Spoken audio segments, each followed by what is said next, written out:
Chapter 1. Guilty. Guilty? I said, then turned to my lawyer Jorge, unable to comprehend what was happening. Did he just say guilty? Jorge leaned in and whispered, Now, Chad, don't make it worse. Worse than guilty of murder? I asked, my heart thudding in my ears. Fuck you! I turned to the judge, already wishing I wasn't saying the words as they left my mouth, but unable to stop it from happening. And fuck you, too! This wasn't happening. I wasn't standing here shouting at a judge and my lawyer, cussing them out while the jury that had just decided my fate watched on. Only, it was. And now those sons of bitches felt vindicated, surer of their decision than ever, simply because I used the words fuck and you. And because I was losing my shit. Rightly so. Who the hell wouldn't if they were just found guilty of a murder they didn't commit? Fuckheads with batons and guns had me, dragging me from the courtroom as I shouted, spittle spraying from my mouth. I think my arms were flailing, and I might have even hit one of them, and then I remembered something about the death sentence coming my way. Or maybe it was life. I didn't care. Neither one of them was acceptable because I was innocent. The worst part? I knew the killer. Considering the fact that he was my brother, yeah, you could say I knew him quite well. Though we'd drifted apart since he went off to the military. I'd been on my way back to the office when I saw Drew, ran over to ask what he was doing in town, and followed him into the bank. I scanned the room, spotted him lunging into the path of some girl as a larger man shot some sort of blast her way. My only thought at the time was that my brother was being the typical hero and was going to die for it. Only then he'd stepped forward and slammed his hand into the man's chest, an act that had blasted the guy to bits. Or so we assumed, as there hadn't been a shred of the man left. There might have been a flash of light, an image of a woman reaching for Andrew before he vanished. It happened so fast, even I wasn't sure I believed that part. There was no way I'd give him up in this, but it wasn't just loyalty. Sure, I'd have my eyeballs pulled out and replaced with my balls before giving him up because he was blood. But my refusal to rat him out also had to do with the fact they'd tell me I was insane. Whatever had killed that other man, it hadn't been a simple gun or bomb or whatever they were trying to say I'd used. I saw that blast of energy come from my brother and nearly pissed myself. Oh, okay, there was a trickle of piss for sure. And then he was gone. My brother was gone. 1 minute I was there, staring at my brother with a slack jaw and a bit of pee in my boxer briefs, and the next, he was nowhere in sight, and everyone was pointing at me, shouting, screaming, and it was chaos. And it all led to this moment. This horrible nightmare that had resulted in days of a court trial, eyewitnesses pointing at me and saying I'd done it, and me having no argument except for the truth. Truth, as it was clearly proven, didn't mean a damn thing. If you've ever been sentenced to death or life in prison for a crime you didn't commit, you'll understand me when I say that what followed was all a blur. All I really remember was the hallway spinning, a pounding on the right side of my head, and multiple trips to the bathroom, mostly to vomit. It was like the feeling you get when someone takes a baseball bat to your nuts, and you know one of those testicles just died, never to return? Now, imagine that, but never stopping. Well, then take the opposite of that. What's the opposite of that, you ask? I'll get there soon. Suffice it to say, I went from an extreme low to an extreme high very quickly. My head cleared in the transport bus, me on my way to spend the rest of my life in prison. We were just turning down Central, an odor like burnt toast in the air, when shots sounded, and the driver swerved. I remember seeing a rocket launcher and then recognizing a face from the truck next to us. Lenny, one of my adopted dad's associates, and then the explosion started. Best I could figure, this was my escape. Somehow, people involved with my dad were trying to break me out, which didn't make sense in any way, but when the bus went flying in the air, tipping over and about to slam me into the concrete, I knew they were failing. Whoever was trying to break me free had just killed me. And then it happened. The moment that would change me forever. When I say change, I mean fucking change. Concrete was coming up fast, that damn smell of burnt toast growing stronger, and I noticed that my feet were asleep. Or maybe I was having a stroke or something, because then it felt like my ass was asleep, and a second later, the side of my face. Do asses fall asleep when you have a stroke? Hell, at the time I had no idea what was happening. But then the crash came, and blackness. It wasn't death. I knew that much. There was too much pain for that to be the case. And yet, it wasn't the sort of pain you'd expect from a crash. It was like someone had pulled out my soul and then jammed it back inside me again. At least the smell was gone. Only now, there was something in the air that made it feel sparse, with a cold staleness to it. My body was so cold. When I looked around, I saw gray metal walls. No windows. I was on the floor. The floor was also metal, and I was... Holy shit, I was completely nude. Yeah, lying on a metal floor without any clothes would definitely explain why I was cold. Where the hell are my clothes? My muscles ached as I pushed myself up, yelping as my balls touched the cold floor. At least that act helped me to stand faster. Now that I was standing, I got a good look at myself and saw no injuries. I blinked, arching my back to look behind, but saw nothing out of the ordinary, just my ass and legs. Bare ass, mind you. No matter how hard I thought, I couldn't understand why they would rescue me from that crash and then throw me into prison, naked. I mean, at least a robe or whatever they use in hospitals, right?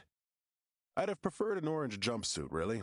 Some kids in high school had started a cool kids club where orange jumpsuits were the thing, so I could get into that.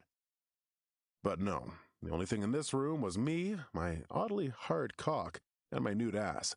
No bed, no toilet, nothing but walls, a ceiling, a floor, and the door. "Hey!" I shouted, doing the only logical thing and pounding away on it. "What kind of perverted ass ear-fucking prickstick takes a man's clothes like this?" I pounded again, then took a step back and glanced around, figuring there must be cameras in here. Some way those sick fucks were getting off on this. Nothing.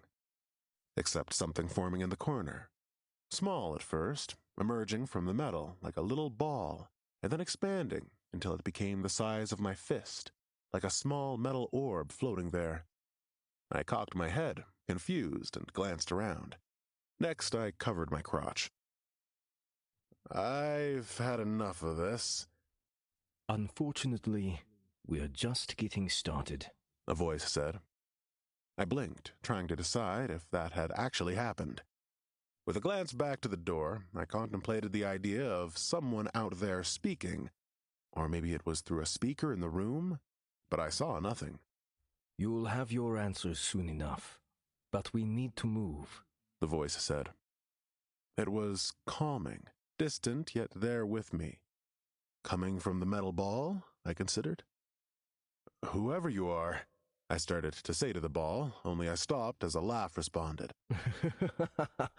Don't talk to the ball. It makes you look crazy, the voice said. I'm communicating through your head, and as I mentioned, we don't have much time. My associate has been able to get you help, at least until we figure out what your powers are. Do you accept? The hell? Do I accept what? With a sigh, the voice said, Do you accept our help? Without it, there is no way you're getting out of there. Well, it doesn't leave me with much choice, except that I don't know where I am. Silence followed then. It's better if you see for yourself, but first you have to leave that room. Last chance, or we send you back. Do you accept? With a lick of my suddenly dry lips, I steeled my nerves, swallowed my desire to answer with another "fuck you," as I had recently grown accustomed to doing, and said, "I accept." The ball opened up before me, projecting a screen of light, and it said, Level 1. Moniker, none. Status, civilian. Special powers, none. Notes, no clothes. Select wardrobe. Is this thing asking me to select clothes? I asked. Just select the option. You'll see. the voice replied. I was getting spooked, but the emotion wasn't as strong as my desire to get out of there and find out what the hell was happening. So I reached out and touched the screen. It was more like touching air, but the selection was highlighted, and several outfits popped up. Most of the options looked like battle armor. Another one was a suit, and then finally the one I was looking for. A t-shirt and pants? The voice asked. Yes, please, I said, and hit confirm. Oh, and underwear? The metal shimmered, changing colors, and then came at me. I tried to dodge, stumbling back, conking my head on the wall, and then the ball had me. I don't know what I'd expected, but it wasn't for the ball to hit me and start morphing. It slid across me like liquid metal, and I opened my mouth to scream, then quickly closed it, as I remembered all those movies where the liquid metal goes into the person's throat and then the eyes. Luckily, it stopped, and when I looked down, I was wearing a shirt and pants, or so it seemed. A quick touch showed it still had a sort of metallic texture, but had done a fairly good job of meeting what I thought of as clothes. It almost had a spandex feel. I checked, and sure enough, I was also wearing a pair of gray boxer briefs. When you want to change, just tell us and we'll make it so, the voice said. Us? Us who? No time for that, but soon. Now, go to the door. I glared at nobody in particular, wondering if I was going to have a heart attack at the fact that a metal floating ball had just attached itself to my body in the form of clothes, and I was hearing voices in my head. For now, I was surviving, and even the headache had gone away. We're adjusting your heart rate, or trying to, the voice said. Doing our best with compensation methods built into your biotech suit. Oh, I said, all the pieces coming together. Okay, not at all, actually, but at least I'd heard of biotech and the like. Clearly, I was in some sort of privatized prison I hadn't been aware of. Maybe a new test subject or something? It can't form weapons or anything like that, but working with you as a conduit and through your mind, we are able to help it do the simple moves, like this fake clothing. You're not in my mind, I protested. Chad, you'll have to trust us for now. Just believe me when I say we need you as much or more than you need us. I scratched my head just behind the ear, trying to make sense of all this. The biotech clothes were very comfortable, almost as if they weren't there at all. Now, go to the door, the voice said. There's at least one prisoner on that planet who we believe will join the fight. You need to get to her, convince her to fight, and then see if you can find others. Fight? I mean, I guess a prison break isn't a bad idea, considering my sentence otherwise, but... No, the voice said, for the first time growing frustrated. Listen, we know you didn't kill that man. It's much more complicated than you realize. The quick version is that the man was a supervillain, one with plans against Earth, just as he and his associates moved against us and the Citadel. Another supervillain has just taken over the living prison ship that you're now on, and we're relying on you to form a team to stop them. My head was spinning again, the urge to puke rising up. Trust us, the voice said. Go for the door, now! With that, my hands clenched into fists and I spun, throwing myself against the door, and heard it click a split second before I reached it. Metal pulled back, clipping me slightly in the shoulder as I stumbled past, and then I was out of my cell, in a hallway with numerous metal beams and arched glass far overhead. And past all of that, where maybe I'd expected to see the stars or a blue sky, I was able to make out what looked like a fluorescent green planet off in space. For a moment, it blinked out, and then I realized it was because a spaceship was flying past, and I nearly fainted. Chad, you aren't on Earth. You are here with us. You've accepted the charge. Now pull yourself together and do exactly what we say, or you will die. Do you understand? I gulped, clenched my hands into fists, and said, "Point me to him." Her, the voice corrected. The prisoner is a female, one they call Charm. She's your only hope to make this work, so try to make a good first impression. If you make it, that is. Just point me in the right direction or shut up. A moment's silence followed then. Glad to have you on board, Chad. You're going to go straight, then through the first door on your left. Can you handle that? I was getting pissed, and more devoted to getting some answers, so when I replied, it was firm, solid. "Fuck yes I can," I said, and then took off at a sprint. It was go time. Chapter 2. All around me, chaos broke out as I charged through the door on my left. It was like I'd entered a madhouse, with level upon level of metal walkways crisscrossing, stairs and ladders leading up and down, and what I had to guess was a prison riot going on. Or maybe more a prisoner's celebration of freedom.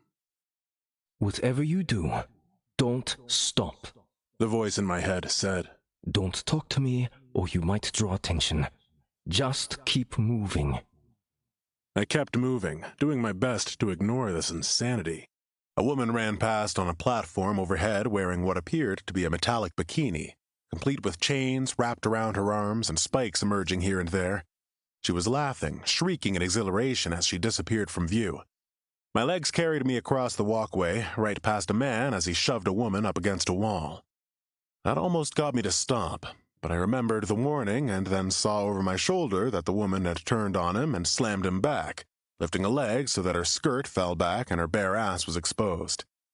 I saw a glimpse of what looked like her taking his cock and preparing to stick it in, but that's all I needed to realize what was happening. "What the fuck is this place?"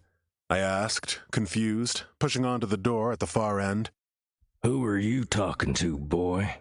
A large man said, stepping in front of me. His eyes lit up with fire, and I stumbled back. Maybe if you were used to someone's eyes igniting into flames, you wouldn't have been so scared, but I'd never seen anything like this before. For me, the craziest experience I'd ever had was watching Letha tear open a man on the show Planet Kill. Or maybe the time Fireshot had gone up against the other offshoot of Mantis and had her head torn off by barbed wire. That shit was disgusting, but hard not to watch. Hell, not a person I knew back on Earth didn't tune into PK. But even with all of the badassery there, and it was all real, mind you, nobody had fucking eyes of fire. Didn't we tell you to not talk to us? The voice in my head said as I skidded to a stop to avoid this guy. Want to check out this guy? Just think it. What cell you come from? The large man asked, eyeing me like a pork chop. You don't look so familiar. In response to my curiosity, that stats window popped up again and read, Moniker Draconis. Status, supervillain, imprisoned. Special powers, fire, healing. Notes, big-ass dude. Run. One more time, boy, the man said, and then his head lit up. It wasn't just a glow.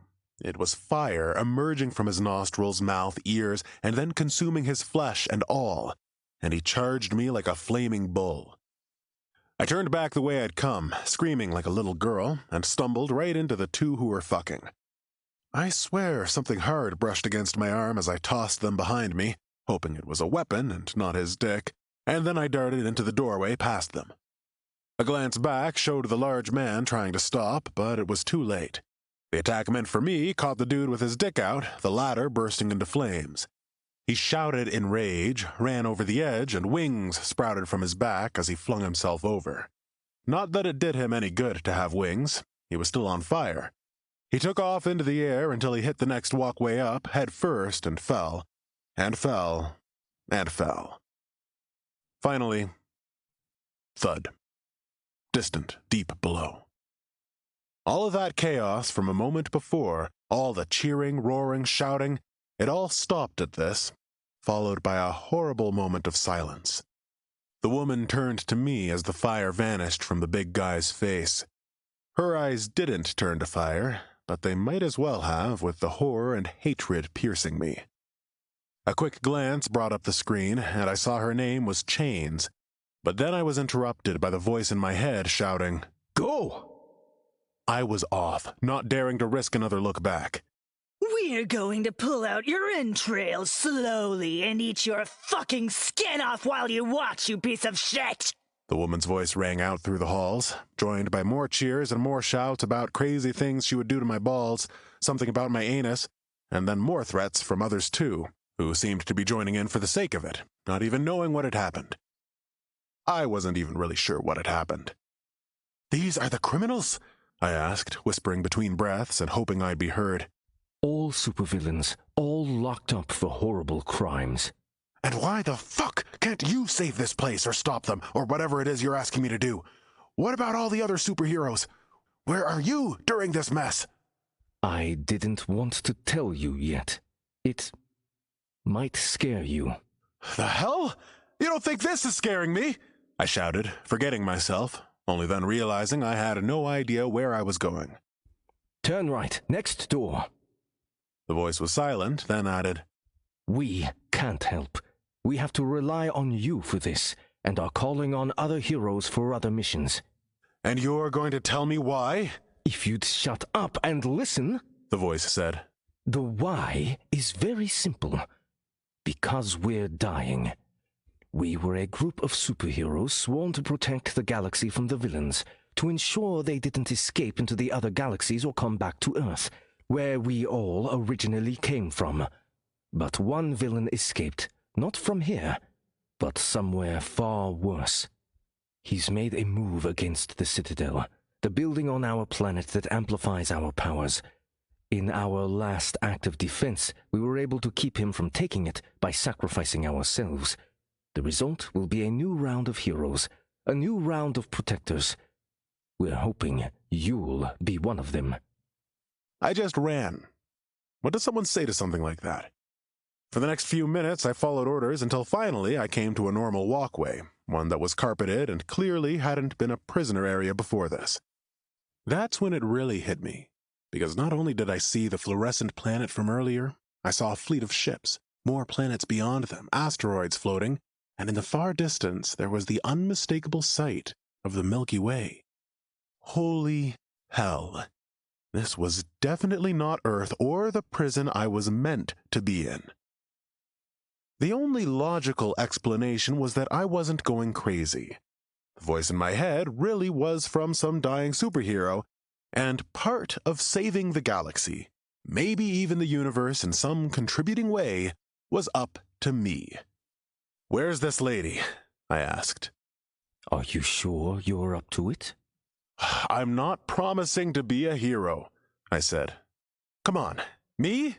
Against that? The guy had a head of fire. But I'll do what I can. At least talk to the girl. Good, because she's right behind you.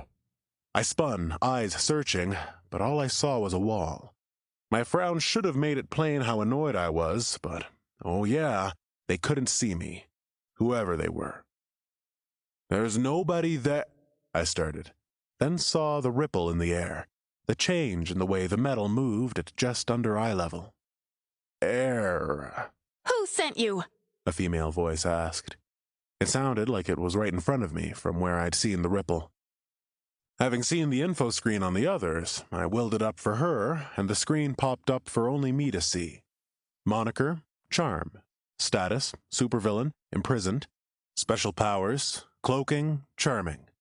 Notes, don't call her Foxy. Foxy? I asked, more to myself, and then, bam! Something hit me on the nose, and I fell back, red spots in my vision. And then I saw a woman who was as sexy as they came. Her cute little nose was framed by narrowed yet large green eyes. Thick lines of eyeshadow, or maybe it was natural, framed her eyes. Her outfit clung to her perky breasts and hips, not leaving much to the imagination.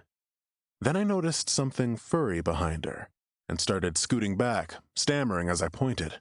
"Watch out!" She turned, and when she looked at me again, the annoyance in her expression was clear. That's when I noticed the furry ears sticking out of her hair, not human ears, more like those of a fox. And when she turned to walk off, I saw that the thing I'd thought to be a monster or a strange alien was, in fact, a bushy tail. What the fuck? Way to go, hotshot, the voice said. I pushed myself up, clearing my head. What should I call you? What? The voice said.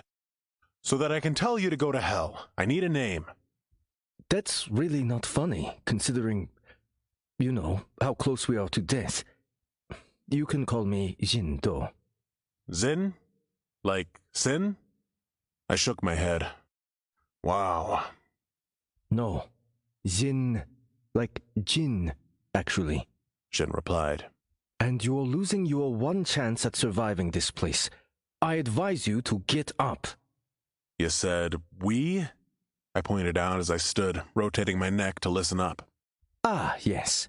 The reason you can see the information on the others there and get your biotech clothes. Call her Lamb. Wait, so I'm wearing her? I glanced down at my crotch, suddenly feeling very odd about the whole situation. Not exactly. More like her essence. I'm not sure that's much better, I replied, adjusting my crotch and then freezing mid-action. She says to not ever do that again. I felt the blood flooding my cheeks, even as the voice said he was joking. Not funny at all. Done with this, I turned in the direction I'd seen the foxy lady storm off and followed. There was no sign of her, but at this point I knew from the character info that she had cloaking, so I knew what to look for. A shimmer at the far door. Wait, I said, picking up the pace. She uncloaked and turned to me, still glaring. It took me a second to process that bushy tail and those ears again, but I did my best not to look, instead focusing on her cute little nose. Stay back. I bite, she warned me. I'm not trying to hurt you, I replied. You hurt me? She laughed, but then looked around cautiously, as if people might have heard her. Listen, bub, there are way scarier monsters in this place than you. I can tell that much with a glance. Hey, I protested. Of course she was right, but she didn't have to rub it in. For your information, I just took down some guy with wings. I didn't add the fact that it was while running for my life, or that it was by accident. That could be one of 3 people that come to mind, she replied, eyeing me suspiciously. And I highly doubt you'd be able to get to any of them. Yeah, well, it happened. Done. And now his buddies are after me, and I think you're the only person I can trust in here. I glanced back for effect, trying to hide the panic that was creeping into my voice. It was like I was realizing the truth of it all as I was saying it. Some crazy motherfuckers were going to hunt me down and destroy me. Probably after some insane torture. Damn, I was so fucked. Why me? She asked. What? For all you know, I'm as crazy as they come. Every one of us here is a supervillain, right? That's what the judges said anyway. So how do you know I won't cut off your head and suck out your spinal fluid? Oddly, the way she pursed her lips after saying that made me think of her sucking something that was very much not my spinal fluid. And then I had both images mixing around in my mind and was very much confused. Little help here? I said to the voice in my head. The foxy lady blinked, opened her mouth to respond, and then sighed. Follow me. You had it under control, Jin said in my head. Keep up the good work. The foxy lady stormed through the next doorway. I couldn't help staring at the way her outfit hugged her ass perfectly, the way her hips swayed with each step, and the fluffy tail protruding out from just above her ass. You'd better be staring at my ass and not my tail, she said, and I looked up to see she had been watching me over her shoulder. She stood at a point where some pipes ran along the wall, turning into part of it. With a shove, as she pushed the wall open, a secret passage. Staring at your ass is okay? I asked, guessing I'd go for that option. She cocked her head, assessing me, and then shrugged. What's your name? Chad, I replied, moving closer to her, wondering why we weren't going into the secret passage yet. We needed to get away from my pursuers, if they were really coming. Chad. She frowned. Don't give me that fake-ass Milky Way shit. Your hero name. I blinked, trying to process that. It made sense, I supposed. If everyone here had some sort of powers, and she had said they were all supervillains, then they'd all have hero names of a sort. Breaker, I said, a verse of an old song popping into my head. I'd wanted to say Heartbreaker, but figured that first part wouldn't add to the reality of it being a superhero name. As in breaker of chains? Or breaker of rules? Societal norms? She grinned. I like it.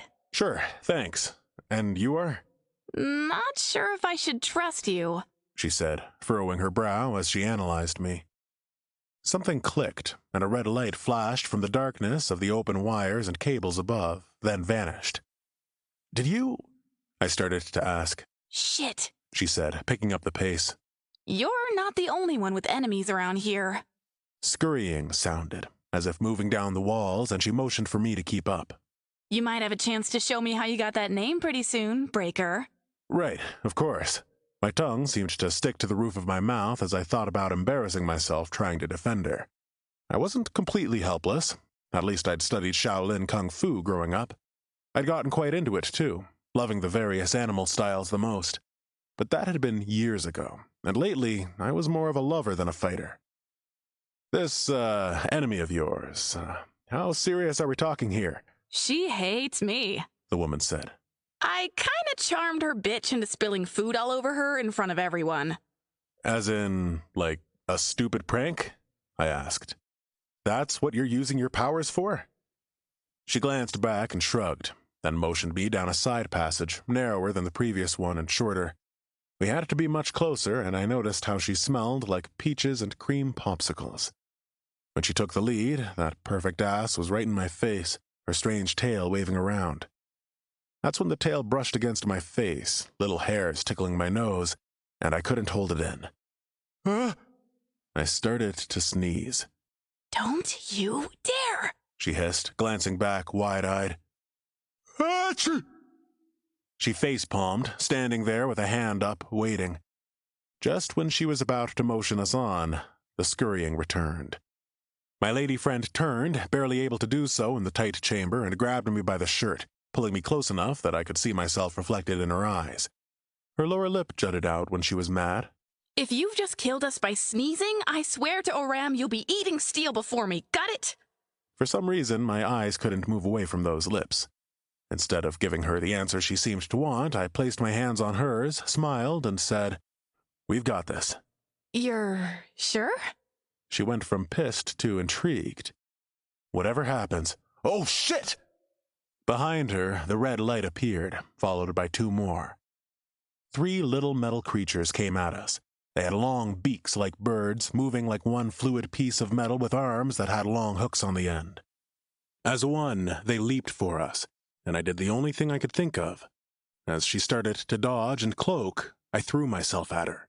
Together, we crashed through the metal paneling of the wall, and I was up in a minute, slamming it back in place with a thud as those things came at it. For a moment, I thought we were safe, but then the scurrying sounded again, coming from all around, and metal started to seep in from the side of the walls. Move it! She shouted, already up and running again. We were in a larger room, one that led to a corridor filled with open prison cells. Those metal bastards followed, and then a face formed from the metal floor. A woman,